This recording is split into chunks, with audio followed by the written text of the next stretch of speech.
Hello बच्चों, तो आज हम लोग कक्षा 9 का भौतिक विज्ञान, ठीक है, बल तथा नियम जो है गति के वो पढ़ने वाले हैं। ठीक है, force and Newton's law of motion. ठीक है बच्चों, तो बच्चों इससे पहले हम लोग 9 के फिजिक्स में गति जो है पढ़ चुके थे। ठीक है, तो आज हम लोग उसके बाद ये बल तथा न्यूटन की गति के नियम के अभ्यास को पढ़ेंगे। ठीक है बच्चों, तो बच्चों आज हम लोग इस चैप्टर को पूरा कंप्लीट करेंगे, तो इस वीडियो को पूरा ध्यान से देखिएगा। ठीक है, और एक ही वीडियो में हम लोग पूरे पाठ को खत्म कर देंगे। तो आइए शुरू करते हैं।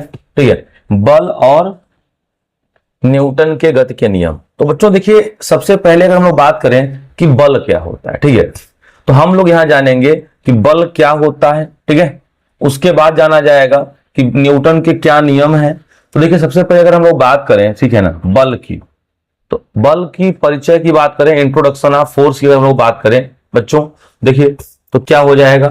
तो हम लोगों ने दैनिक जीवन में देखा होगा, ठीक है, कि स्थिर वस्तु को गति से तेज की जा सकती है और गतिमान वस्तु को रोका जा सकता है। बच्चों देखते हैं जैसे साइकिल शुरू में स्थिर होता है, रुका होता है, और जैसे ही हम पैडल मारते हैं तो गति करने लगता है। तो ऐसा क्या हुआ, हमने बल लगाया, हम लोग बल लगाते हैं तो साइकिल चलने लगता है। यानी बल के द्वारा हम वस्तु को रुका हुआ है तो गति कर सकते हैं, मूवमेंट करा सकते हैं। तो वही सारी बातें हैं बल की। ठीक है, जैसे दरवाजा है, खिड़की को खोलने के लिए धक्का दिया जाता है और उन्हें बंद करने के लिए खींचा जाता है। क्रिकेट, हॉकी और फुटबॉल जैसे खेलों में मैदान पर खिलाड़ी कभी कभी एक चलती हुई गेंद को रोकते हैं या इससे किसी अन्य दिशा में मोड़ते हैं। तो इन सभी कार्यों के लिए हमें किसकी आवश्यकता होती है, बल की। जैसे नाव है, तो नाव को चलाने के लिए आप लोगों ने देखा होगा किसकी आवश्यकता होती है, बल की। आपको चलना या दौड़ना हुआ तो चलने और दौड़ने के लिए भी तो बल की आवश्यकता होगी। तो हमें कोई भी कार्य करना हो तो बल की आवश्यकता ही होती है। ठीक है, यही बल का कुछ परिचय हो गया। अब हम लोग बात करें कि बल की परिभाषा क्या होगी। देखिए, बल की परिभाषा की बात करें, देखिए तो बल वह भौतिक राशि है जो पिंड की स्थिर या एक समान गति की स्थिति को बदलने का प्रयास करता है। बल वह भौतिक राशि है जो किसी पिंड की स्थिर या एक समान गति की स्थिति को बदलने का प्रयास करता है। ठीक है, तो बल वह भौतिक राशि है जो किसी पिंड की स्थिर या एक समान गति स्थिति को बदलने का प्रयास करती है। ठीक है, हम लगाए गए बल के परिमाण और उसकी दिशा को भी नियंत्रित कर सकते हैं। ठीक है, हम चाहें तो ज्यादा बल लगाएं, हम चाहें तो कम बल लगाएं। तो ज्यादा और कम बल क्या हुआ, परिमाण हुआ। ठीक है, तो हम बल की दिशा और परिमाण को निश्चित कर सकते हैं। ठीक है, जैसे भाई हमें दिशा लगाना है पूरब में, हमें दिशा लगाना है पश्चिम में, हमें दिशा लगाना है उत्तर में, हमें दिशा लगाना है ऊपर की ओर, तो हम तो बल की दिशा को कंट्रोल कर सकते हैं ना। तो वही बात कहा जा रहा है कि हम लगाए गए बल के परिमाण और उसकी दिशा को भी नियंत्रित कर सकते हैं। इसीलिए बल एक सदिश राशि है। बल सदिश राशि क्यों है, क्योंकि हम बल के परिमाण और दिशा दोनों को बदल सकते हैं, इसीलिए कहा जाता है कि बल एक सदिश राशि है। अब बल के मात्रक की बात करें तो बल का एसआई और एमकेएस पद्धति में मात्रक क्या होता है, न्यूटन, और सीजीएस पद्धति में बल का मात्रक क्या होता है, तो सीजीएस पद्धति में बल का मात्रक होता है डाइन। ठीक है, एक न्यूटन बराबर होता है 10⁵ डाइन, यानी 1,00,000 डाइन, याद रखिएगा। ठीक है बच्चों, तो अभी हम लोग बल के बारे में और बातें पढ़ेंगे, बट इतना भी समझते हैं। अब देखिए बच्चों, बल क्या क्या कर सकता है।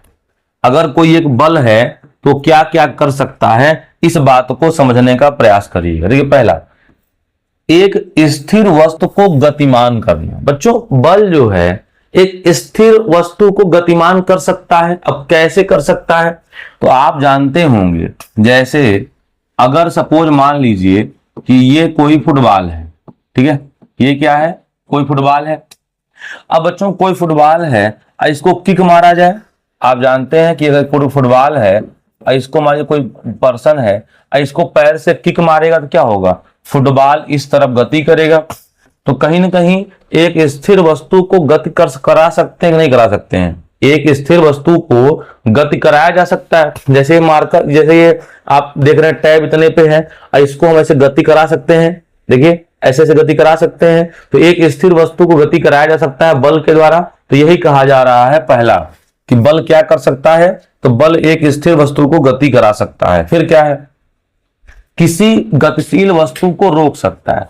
ठीक है बच्चों, बल जो है किसी भी गतिशील वस्तु को रोक सकता है। जैसे आप देखते होंगे कि खिलाड़ी जो है आते हुए गेंद को पकड़ के रोक लेता है, तो गतिशील गेंद को रोका कि नहीं रोका।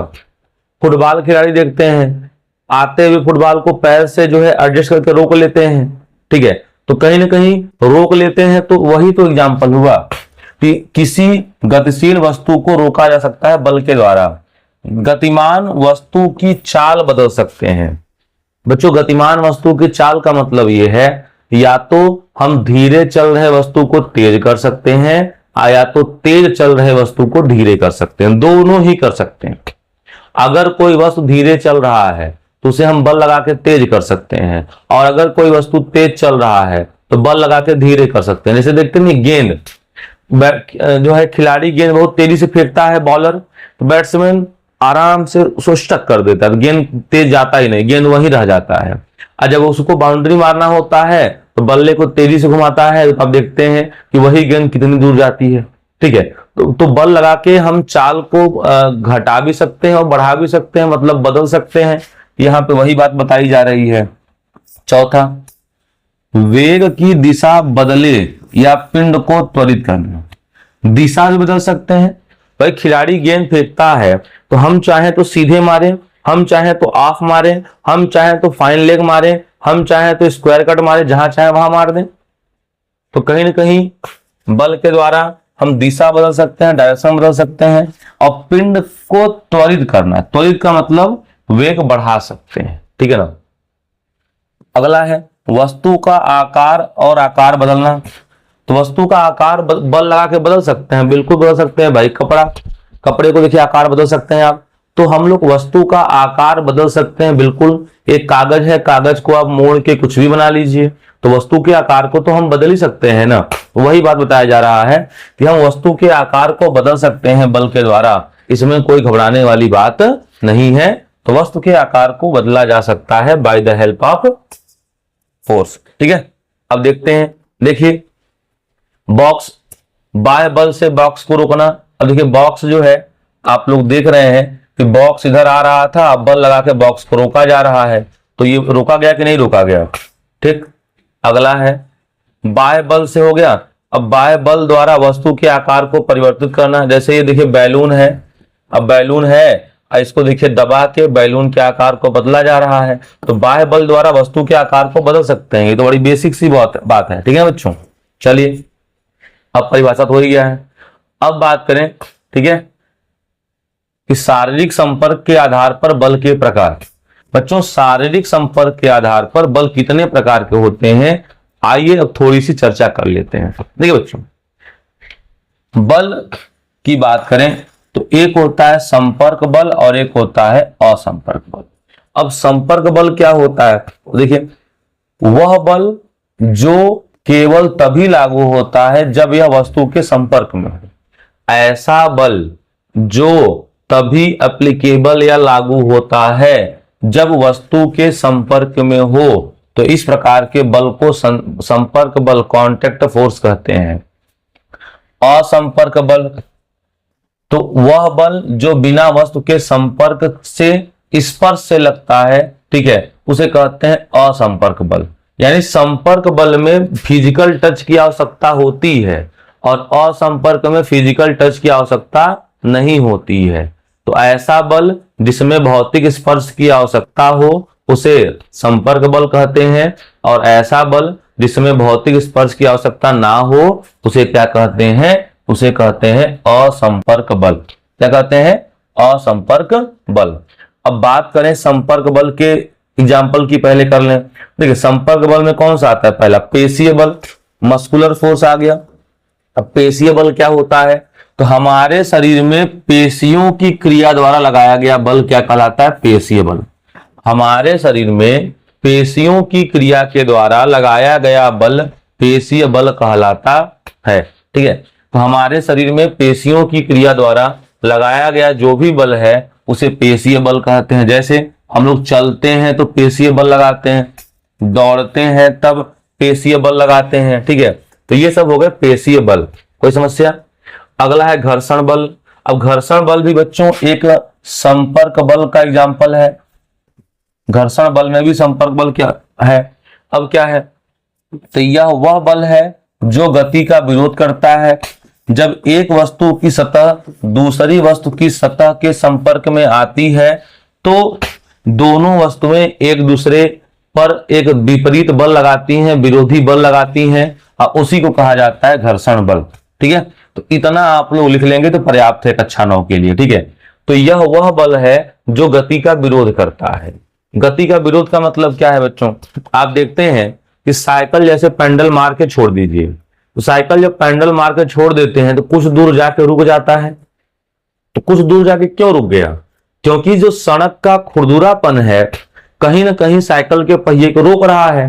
अब धीरे धीरे रोकते रोकते रोकते रोकते साइकिल कुछ दूर जाकर रुक जाती है। गेंद को आप फेंक दीजिए, तो गेंद को आप फेंकते हैं तो गेंद लुढ़कते हुए कुछ दूर तक जाता है, और लुढ़कते लुढ़कते जाता है, अब फिर क्या होता है? गेंद रुक जाता है। तो कहीं ना कहीं गेंद को कौन रोक रहा है? गेंद को रोक रहा है जमीन का घर्षण।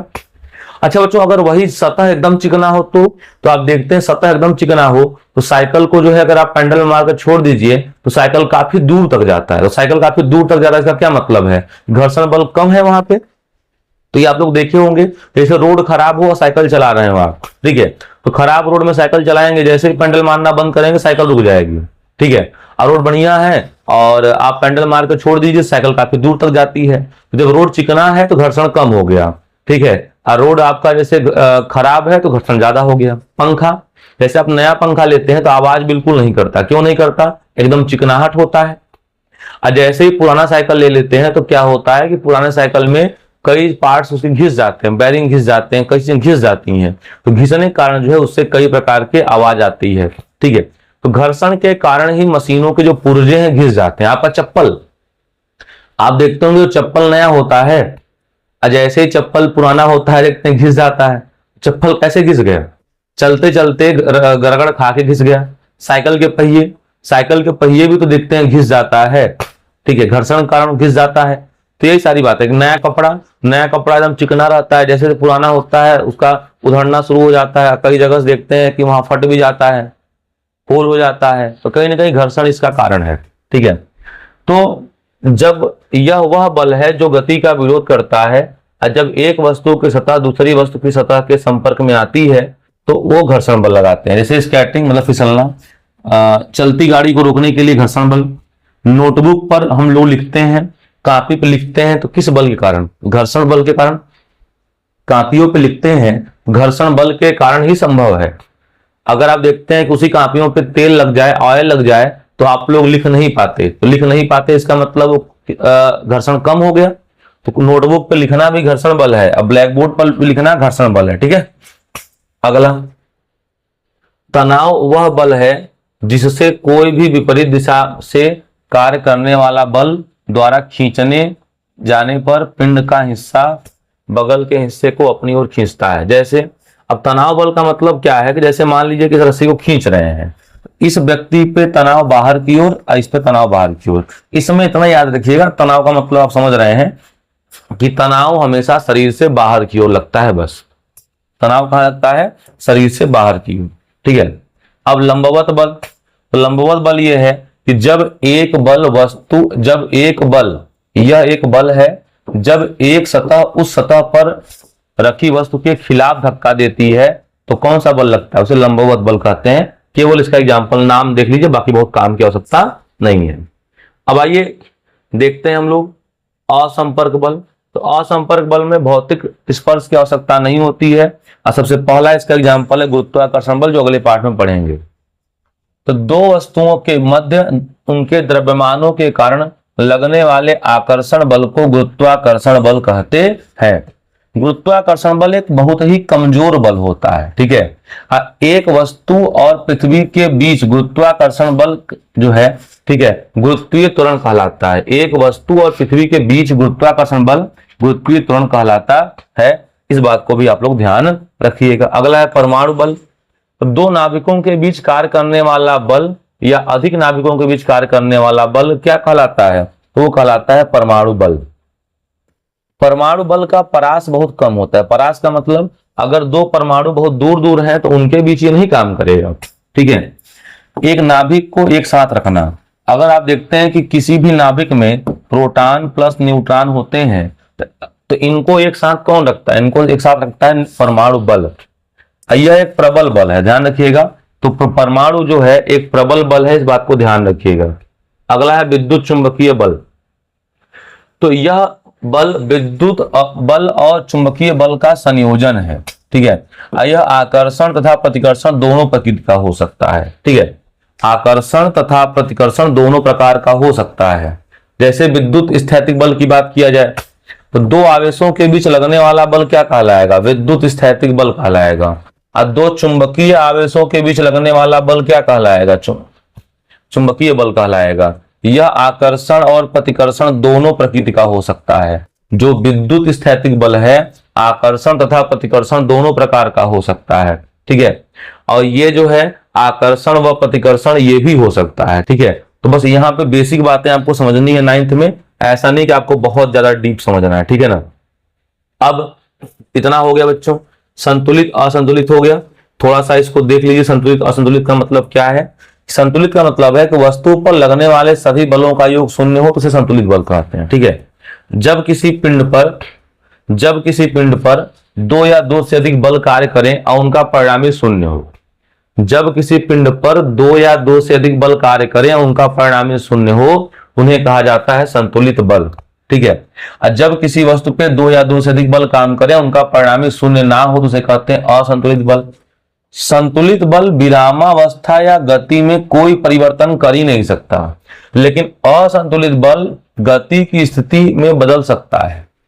संतुलित बल के प्रभाव में एक पिंड हमेशा संतुलन में रहेगा और असंतुलित बल के प्रभाव में एक बल हमेशा बल को गति देगा। संतुलित बल पिंड की गति को नहीं बदल सकता, असंतुलित बल पिंड की गति को बदल सकता है। ये सारी बातें हैं, फैक्ट्स हैं, ठीक है। इसका आप स्क्रीनशॉट ले लीजिएगा। अब बाकी आप लोग ऑफलाइन क्लास में तो बड़ा बेहतर पढ़ चुके हैं तो उससे कोई दिक्कत नहीं है, ठीक है। अगला देखते हैं। अगला है बच्चों कि प्रकृति में विभिन्न प्रकार के बलों को 4 श्रेणियों में बांटा गया। बच्चों देखिए, हमारे प्रकृति में तो बहुत बल है, लेकिन इन सभी बलों का एकीकरण किया गया और सभी बलों को जोड़ के बच्चों केवल 4 प्रकार के बलों को मान्यता दी गई, ठीक है। तो प्रकृति में केवल 4 प्रकार के बल माने गए हैं: गुरुत्वीय बल, विद्युत चुंबकीय, प्रबल नाभिकीय बल या परमाणु बल, कमजोर परमाणु बल या नाभिकीय बल, ठीक है। इनका नाम याद कर लीजिएगा, ठीक है बच्चों। नाम इसलिए क्योंकि ये हमारे लिए नाम ही महत्वपूर्ण है, ठीक है बच्चों।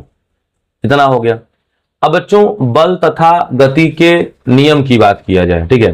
तो बल तथा न्यूटन की गति के नियम की बात अगर हम लोग करें तो सबसे पहले देखिए आता है आपका जड़त्व, ठीक है।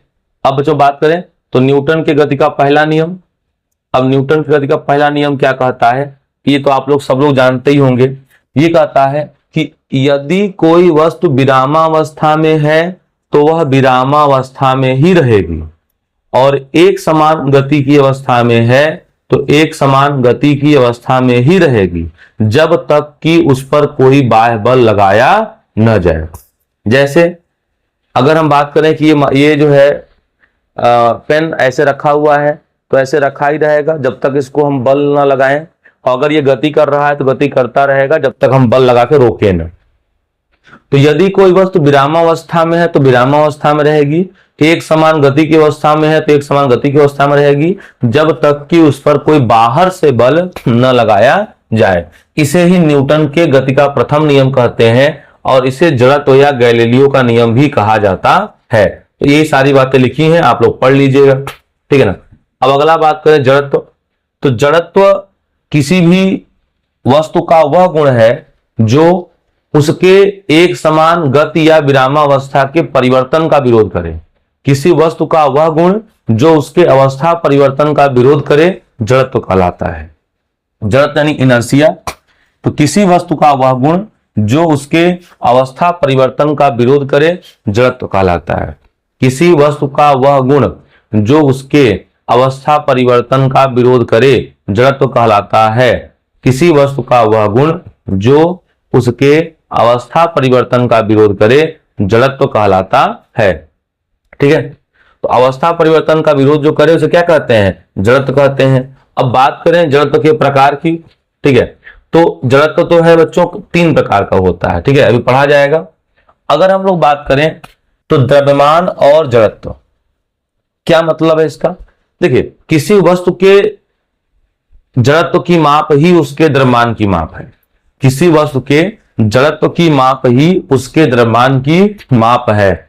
अगर किसी वस्तु का जड़त्व ज्यादा है, ठीक है, तो उसका द्रव्यमान ज्यादा हो गया। इसका उल्टा, अगर कोई वस्तु है उसका द्रव्यमान ज्यादा है तो उसका जड़त्व ज्यादा होगा, और अगर कोई वस्तु है उसका द्रव्यमान कम है तो जड़त्व कम होगा। जैसे 5 किलो का कोई पत्थर है और उसको कोई कहे आप अवस्था बदलिए, तो हो सकता है आप एक हाथ से बदल दें।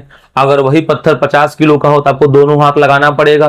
तो 5 किलो का वस्तु है तो उसका जड़त्व कम है क्योंकि उसकी अवस्था को बदलना आसान है, और वही 50 किलो का कोई पत्थर है तो उसकी अवस्था को बदलना कठिन है। ठीक है ना, तो यही सारी बातें हैं कि जड़त्व की माप ही द्रव्यमान की माप होती है, और हल्के वस्तु का जड़त्व जो है कम होगा और भारी वस्तुओं का जड़त्व अधिक होगा। यही सारी बातें यहां पे लिखी गई हैं। ठीक है,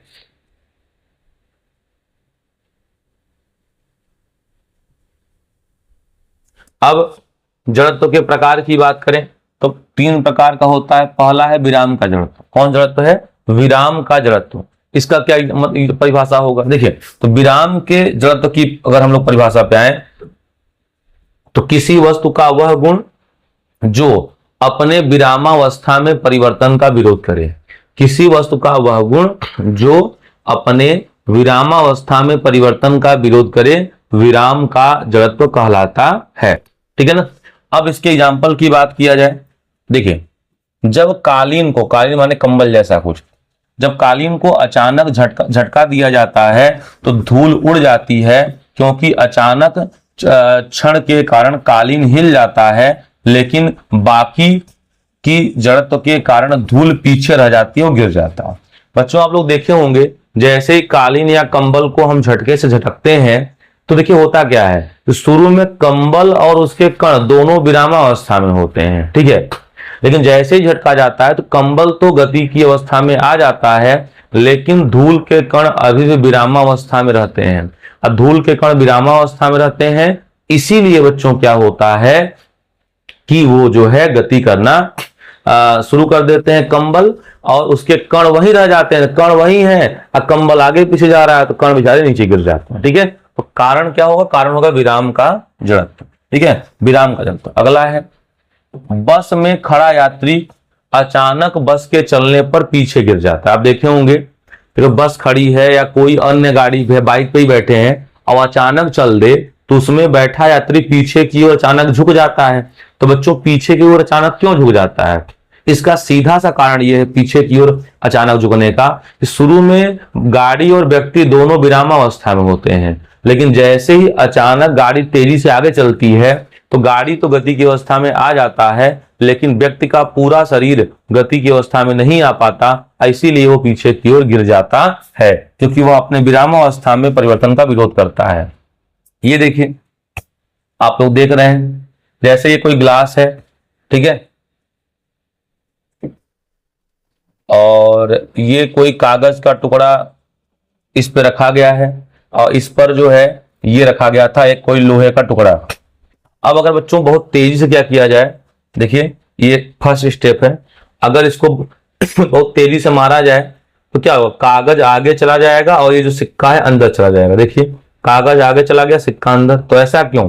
सिक्का को भी कागज के साथ जाना चाहिए था। तो बच्चों, बात यह है कि कागज का जड़त्व कम है, सिक्का भारी है, इसलिए सिक्के का जड़त्व ज्यादा है। तो जैसे ही थोड़ा सा बल लगाया गया तो कागज के स्थिति में तो परिवर्तन हो गया, लेकिन सिक्के की स्थिति में परिवर्तन लाने के लिए हमें अधिक जड़त्व की आवश्यकता होती, जो कि उसे नहीं मिला। ठीक है, तो प्रारंभ में सिक्का और कागज दोनों विरामावस्था में होते हैं, लेकिन जैसे ही कागज पर बल लगाया गया तो कागज तो कम जड़त्व के कारण गति में आ गया, बट सिक्का नहीं आया और इसलिए सिक्का नीचे धड़ाम से गिर गया। ठीक है, अगला है पेड़ को हिलाने पर फल गिर जाते हैं। आप लोगों ने देखा होगा कि कभी पेड़ के सिक्के, पेड़ के जो है शाखाओं को हिलाया जाता है तो फल गिर जाते हैं। क्यों गिर जाते हैं? शुरू में पेड़ की शाखाएं और उसमें लगे फल दोनों विरामावस्था में होते हैं। कैसे होते हैं? विरामावस्था में होते हैं। जैसे ही पेड़ की शाखा को हिलाया जाता है तो पेड़ की शाखा तो गति की अवस्था में आ जाते हैं, लेकिन उसमें लगे सारे फल गति की अवस्था में नहीं आ पाते, लटके हैं। अब टहनी ऐसे ऐसे हुई तो ये अगर आगे पीछे हो गया तो वही पट्ट से टूट के गिर जाता है, ठीक है ना। यही कारण है। इसीलिए आप देखते होंगे जब भी आंधी आती है तो अक्सर आंधी के समय में जो आम होते हैं, आंधी का जो फर्स्ट झोंका आता है उसमें ज्यादा गिरता है। जो पहला झटका होगा आंधी का उसमें अधिकतम आम गिर जाते हैं। क्यों? क्योंकि शुरुआत में जो है एकाएक आंधी आती है तो टहनियां गति में आ जाते हैं, फल नहीं आ पाते। और उसके बाद क्या होता है? हवा कंटिन्यू बह रहा है तो टहनियां कंटिन्यू हिल रही हैं तो लगे फल भी कंटिन्यू हिल रहे हैं। तो कंटिन्यू हिल रहे हैं तो वो नहीं हो पाता है, ठीक है। अब गति के जड़त्व। तो गति के जड़त्व का मतलब है, ठीक है, कि किसी वस्तु का वह गुण जो अपने एक समान गति में परिवर्तन का विरोध करे। किसी वस्तु का वह गुण जो अपने एक समान गति के अवस्था में परिवर्तन का विरोध करे उसे क्या कहेंगे? उसे कहेंगे गति का जड़त्व, ठीक है। तो किसी वस्तु का वह गुण जो अपने एक समान गति की अवस्था में परिवर्तन का विरोध करे उसे कहते हैं गति का जड़त्व। एग्जाम्पल क्या है? एग्जाम्पल, सबसे बेस्ट एग्जाम्पल देखिए, आप लोगों ने देखा होगा कि जब भी हम कार या ट्रेन से बस या ट्रेन से, चलते हुए बस या ट्रेन से हम उतर जाते हैं तो अक्सर हम लोग क्या होते हैं? गिर जाते हैं। गिर क्यों जाते हैं? देखिए, हम लोग चलते हैं तो हम लोग आगे की रखता है और हम लोग गिर जाते हैं। गिरने का कारण यह है कि शुरू में जो है गाड़ी और आप दोनों क्या होते हैं? दोनों गति की अवस्था में होते हैं। लेकिन जैसे आप अचानक कूदते हैं, ठीक है ना, तो अचानक कूदते हैं तो आपका जो वेग है वो जो है क्या होता है? आपके पैरों का जो वेग है तुरंत विरामावस्था में आ जाता है, लेकिन आपकी जो अपर बॉडी है वो अभी भी गाड़ी के गति से रहती है, इसीलिए आप गिर जाते हैं। इसीलिए आप देखते होंगे अक्सर कंडक्टरों को, ठीक है, वो क्या करते हैं, उनको तो हैबिट है, तो अगर वो थोड़ा धीरे बस चल रहा है, जल्दी से उतरते हैं सवारी बैठाने के लिए, तो चलते हुए बस से उतरते हैं और बस के दिशा में 10 कदम दौड़ जाते हैं। जब बस के दिशा में आप थोड़ा सा दौड़ जाएंगे तो गिरने की संभावना नहीं रहेगी। और बच्चों, आवश्यकता ही क्या है? आवश्यकता ही क्या है कि हम लोग जो है चलती हुई बस से उतरें। बस उतर जाएगी तब हम उतरेंगे, क्यों रिस्क लिया जाए? पता लग गिरे और गिरने के बाद कोई गाड़ी बगल से और आ गई तो आपके ऊपर चढ़ गई तो हो जाएगी समस्या फिर। या हो सकता है कि आप ऐसा गिरे कि उसी बस के पहिए के नीचे आ गए, तो दौड़ने की कोई आवश्यकता ही नहीं है आपको, ठीक है ना। आप सावधानी से जब ट्रेन रुक जाए, बस रुक जाए तब उतरिए, ठीक है। कितना जल्दी कहें, आपको नहीं करना है। तो वही बात है, लिखा हुआ है, आप लोग इसको स्क्रीनशॉट ले लीजिएगा, सारा चीज ले लेंगे स्क्रीनशॉट। चलिए अगला है,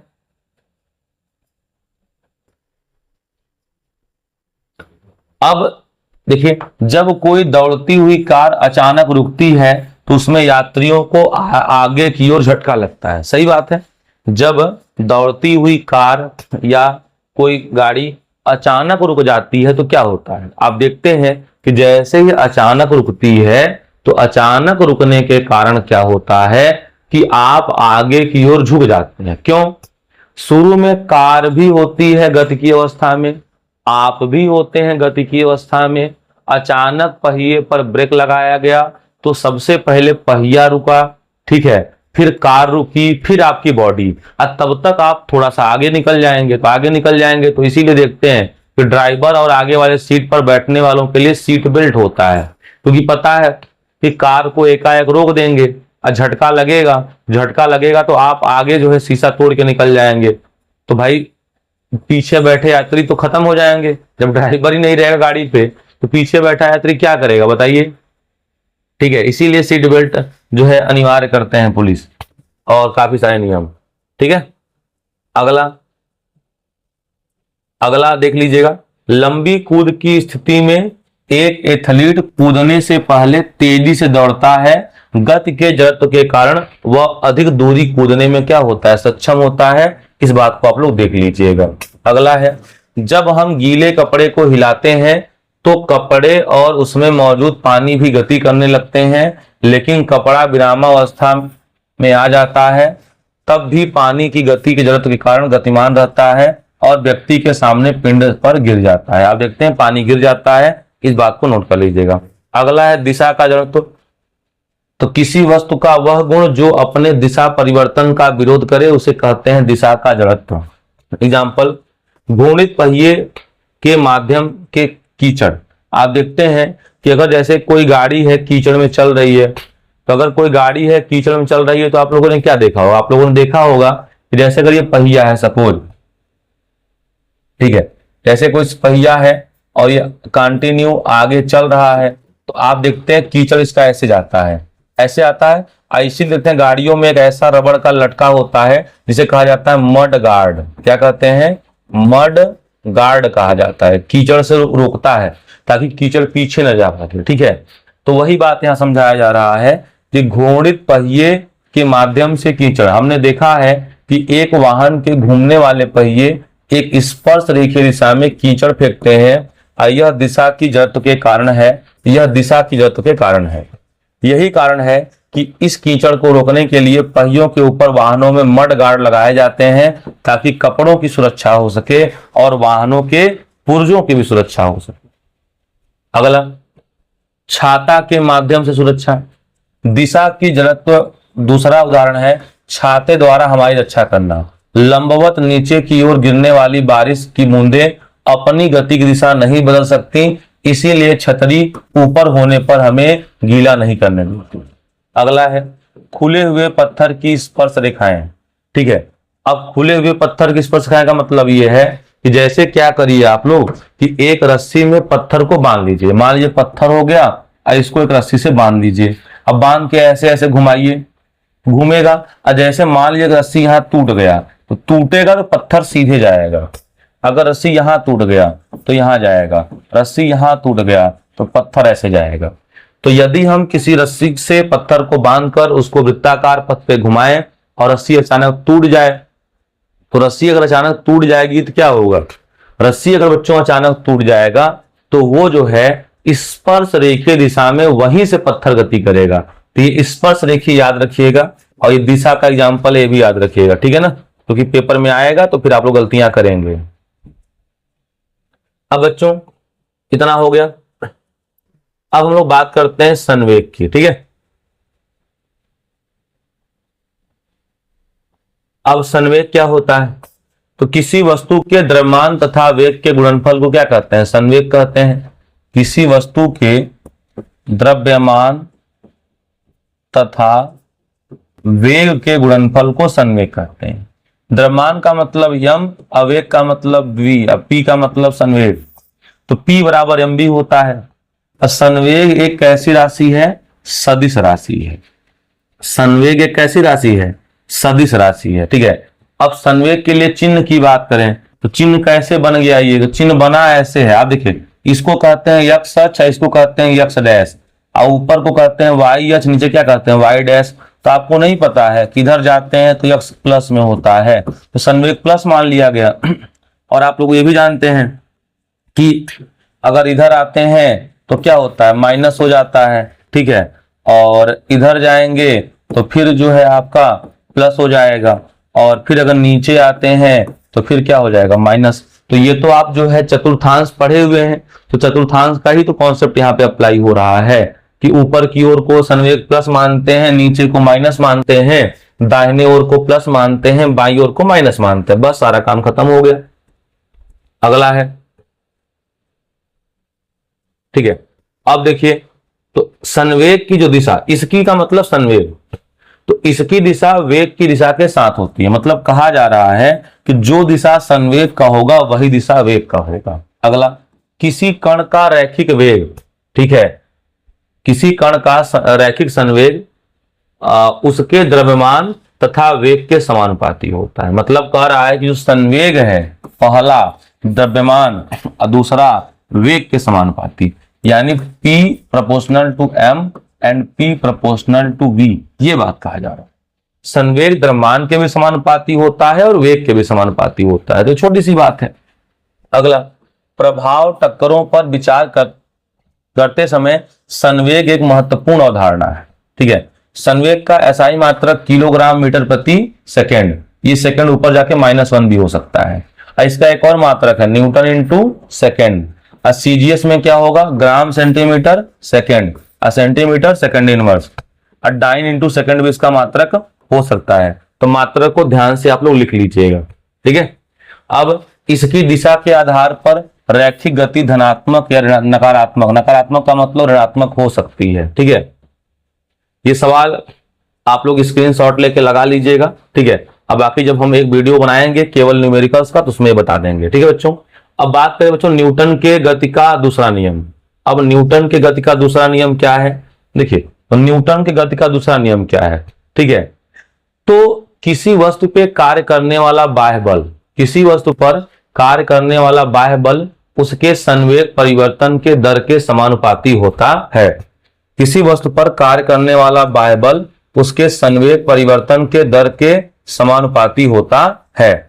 अब कार्य करने वाला बाह्य बल संवेग परिवर्तन की दर के समानुपाती होता है, इसका मतलब होगा कि F समानुपाती delta P by delta T। यहां से होगा F बराबर K delta P by delta T। प्रयोगों द्वारा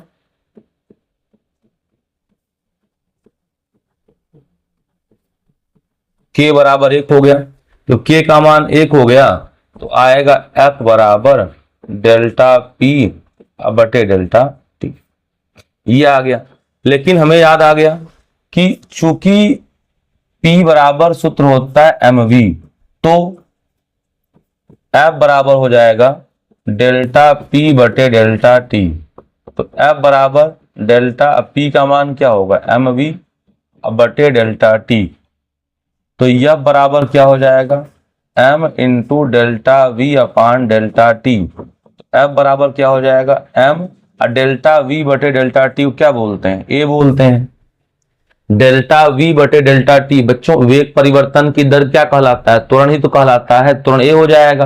लेकिन बच्चों इसकी शर्त है, शर्त क्या है कि जो m है वो नियत होना चाहिए।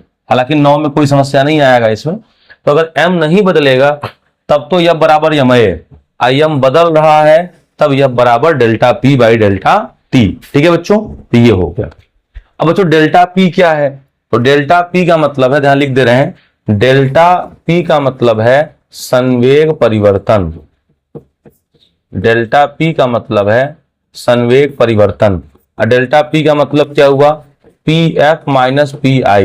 PF का मतलब है अंतिम संवेग, अब PI का मतलब है प्रारंभिक संवेग। तो अंतिम संवेग माइनस प्रारंभिक संवेग का मतलब होता है संवेग में परिवर्तन डेल्टा P। ठीक है, इसके छोटे मोटे सवाल होंगे हम लोग उसका कर लेंगे। अब ये हो गया पहला नियम, सारी बातें लिखी हैं, आप देख के लिख लीजिएगा, सब कुछ वही लिखा हुआ है। ठीक है, कुछ मात्रक की बात करें तो 1 न्यूटन बराबर 1 किलो गुणित 1 मीटर प्रति सेकंड स्क्वायर, या किलोग्राम को बदलेंगे ग्राम में तो 1000 हो जाएगा, 80 मीटर को सेंटीमीटर में 100 हो जाएगा, 1000 गुणित 100 1,10,5। इसीलिए कहा जाता है कि 1 न्यूटन में 10⁵5 ग्राम सेंटीमीटर प्रति सेकंड स्क्वायर या डाइन, बात वही है। ठीक है, कोई समस्या। अब 1 किलोग्राम बल, तो किलोग्राम बल, तो किलोग्राम बल या किलोग्राम भार वह बल है जिससे 1 किलोग्राम का द्रव्यमान पृथ्वी द्वारा अपने केंद्र की ओर आकर्षित करता है। तो 1 किलोग्राम वेट या 1 किलोग्राम फोर्स का मतलब है 9.8 न्यूटन। 1 किलोग्राम WT का मतलब वेट है, तो 1 किलोग्राम भार और 1 किलोग्राम बल दोनों का मतलब वही है 9.8 न्यूटन। और जी का मान 10 रख दें तो ये 10 न्यूटन आ जाएगा। तो 9.8 या 10 जो ऑप्शन में होगा वही टिक कर दीजिएगा।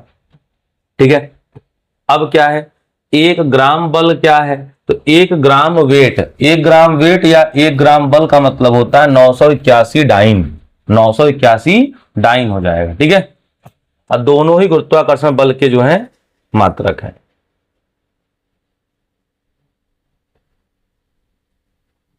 बल के मात्रक बच्चों हो ही गए पूरे।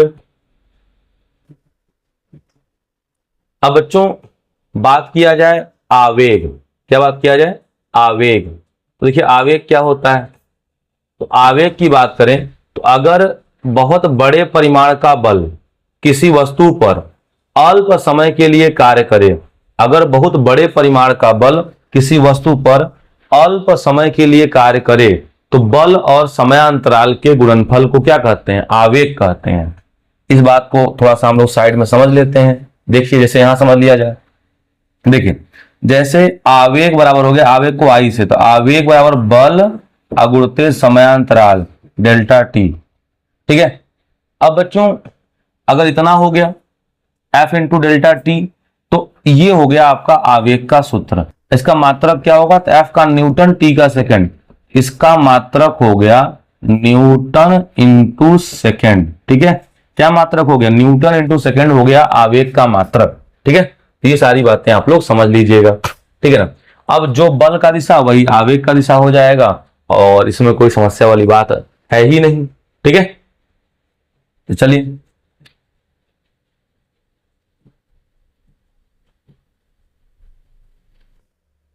सारी बातें लिखी हैं, आप लोग देख लीजिएगा।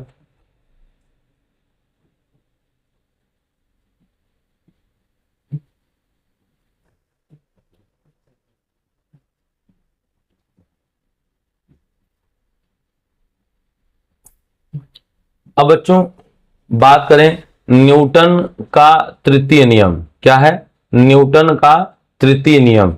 तो तृतीय नियम की अगर हम लोग बात करें, ठीक है, तो यदि कोई एक वस्तु दूसरे वस्तु पर बल लगाती है तो दूसरी वस्तु भी पहले वस्तु पर उतना ही बल किंतु विपरीत दिशा में लगाती है, ऐसे ही न्यूटन का तृतीय नियम या क्रिया प्रतिक्रिया का नियम कहते हैं। बच्चों 9 के लिए इतना पर्याप्त है।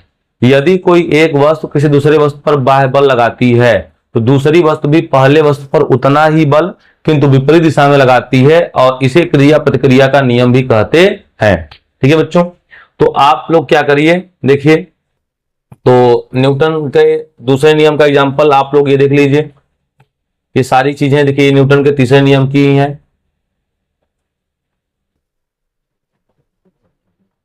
ठीक है। ये न्यूटन के तीसरे नियम के एग्जांपल हैं, एग्जांपल 1 2 3 4 हो गए। इसको आप लोग जो है नोट कर लीजिएगा। एग्जांपल नंबर 5, ठीक है। और ये सारे सवाल बच्चों स्क्रीनशॉट ले लीजिए, आप लोग धीरे धीरे स्क्रीनशॉट लेते जाइए, ठीक है, ताकि आप लोग इसको घर पे रिवाइज कर सकें। स्क्रीनशॉट ले लीजिएगा, आप घर पे इनको लगाइएगा,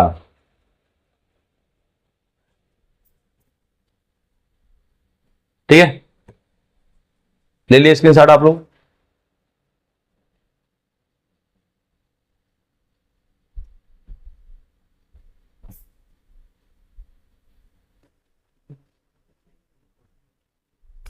स्क्रीनशॉट ले लीजिए।